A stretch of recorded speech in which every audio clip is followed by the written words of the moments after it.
Welcome back to Adventure and Repeat. Glad to see you here. So we're working on our 2015 Chevrolet Tahoe today, and unfortunately one of our rear AC lines has gotten a leak and has failed.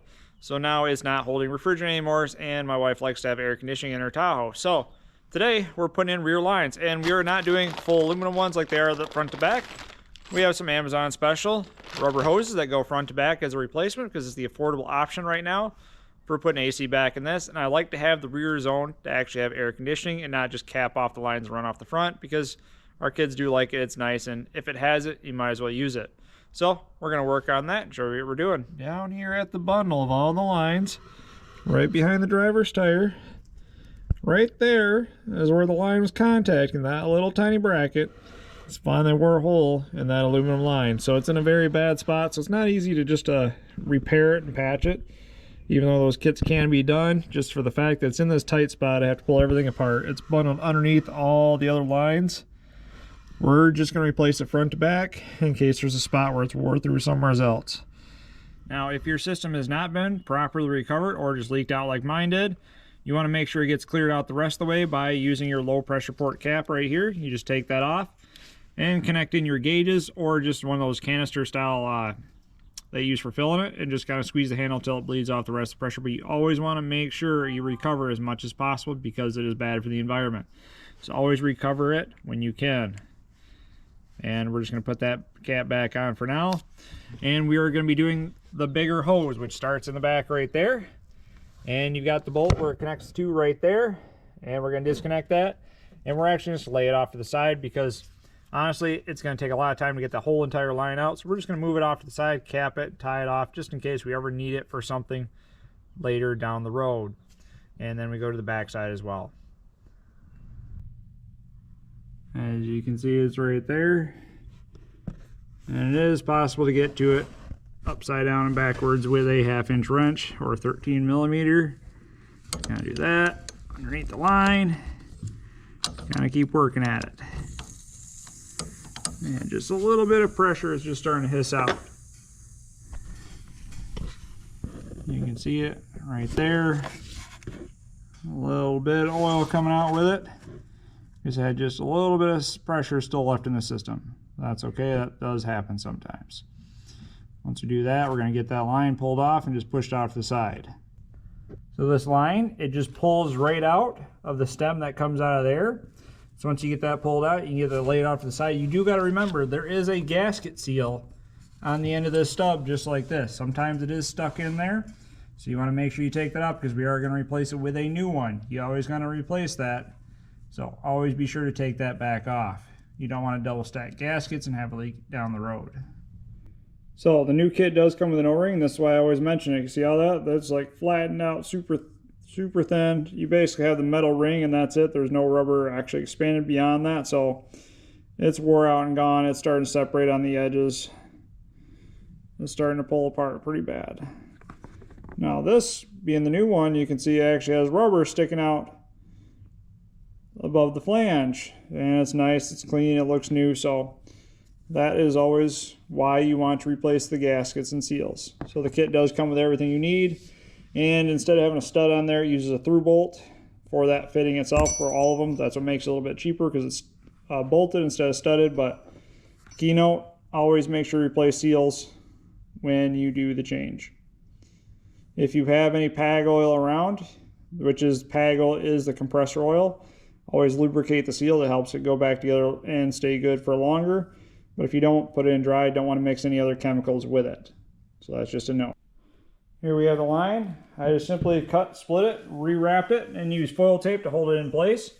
Because I don't want the fiberglass strands pulling apart as it just left open with some zip ties, because otherwise that fiberglass would just fly out everywhere. So foil tape works. It's good. It's good for heat resistance, and it's going to last for the weather. So that's what I did. Now there is more than one way to run line, but I chose to run down top, and it actually goes over top of the motor mount right here. You can see it, and it actually comes out right here, right behind that, and behind that body mount. And then I have run down the side of the frame rail, just like that.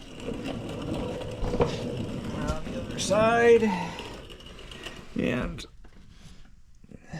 going down. I just went on the outside of the brackets just like that. If you wanted to try to fight, you could probably feed it underneath the brackets, but I didn't think it was that big of a deal, so I just went around it. You can tie it to the frame if you chose to along the holes, but I didn't because I'd rather keep it along the same line path that's already there.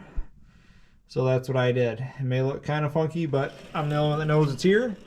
So as you go up and around, now this next stage, it is easier to take the fender well out to be able to gain access to back here.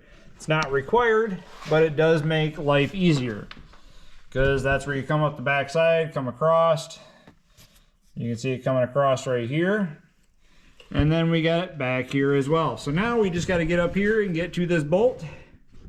That's right there. That bolt right there, and get that off. Same size 13mm wrench. We're going to get that off and pull the old line out and swap the new line in and get everything put back together. So now we did run a vacuum cycle on this to verify everything worked on it. So we hooked up the vacuum pump, checked the gauges, made sure it ran for, which our gauges showed 26 psi. We ran that for 30 minutes on a vacuum cycle to make sure we pulled all the moisture and all the air out of the system. We let it sit. We shut the vacuum pump off, turned the gauges off, and let it sit for 15 minutes to see if it would hold pressure. It did hold pressure because that verifies that the system is properly sealed. So if your system loses vacuum, you've got a leak somewhere where you have another seal out, something's not right, or you have another cracked line. So it's always imperative to check to make sure that the system holds vacuum. Otherwise, you're just going to put refrigerant in there, it's going to be gone again. So once I did that, I put refrigerant in, and I put 3 cans of just the small stuff in there. You don't need to spend any kind of money on name brand stuff because it's really all the same. The key thing you got to watch out for is some of the big tall cans that are like stop leak repair, things like that. It has PAG oil in there. So that is the oil that the compressor system uses. If you use too much of that and put too much oil in the system, you can actually cause problems with the AC system and actually cause a compressor to fail early or just cause clogs and backups and things like that. So you always want to make sure that if you're putting stuff in, make sure you're just putting refrigerant only. And since I replaced an entire line and that condenser in the back along with this whole process, I made sure to put some oil charge in there. So I just want to put there just because I knew that entire line holds some and I want to make sure I had a little bit in there. So it took about 3 full cans along with this little 1 ounces of refrigerant that comes with that. I just used the cheap old reusable ones and I checked the gauge on there and made sure the pressures were right for my ambient temperature that it was and that cold air was coming out of the vents. You don't want to just keep putting refrigerant in there until it starts working because the pressures make a difference because depending on how the ambient temperature goes up, pressures increase. And if once you get too high, the system won't actually work at all. So you want to make sure that you are properly following the procedure and make sure you're not putting too much in the system. Other than that, it's pretty easy to do any kind of AC work on a vehicle. It just takes a little bit more time than most because pulling vacuum cycles, checking for leaks, things like that, just takes time. Other than that, hopefully you can like the video, comment, tell us what you think, tell us what you want to hear about, and subscribe. We got a lot of great content coming on, a lot of great content on the channel, so be sure to check it out. Remember to have a great adventure.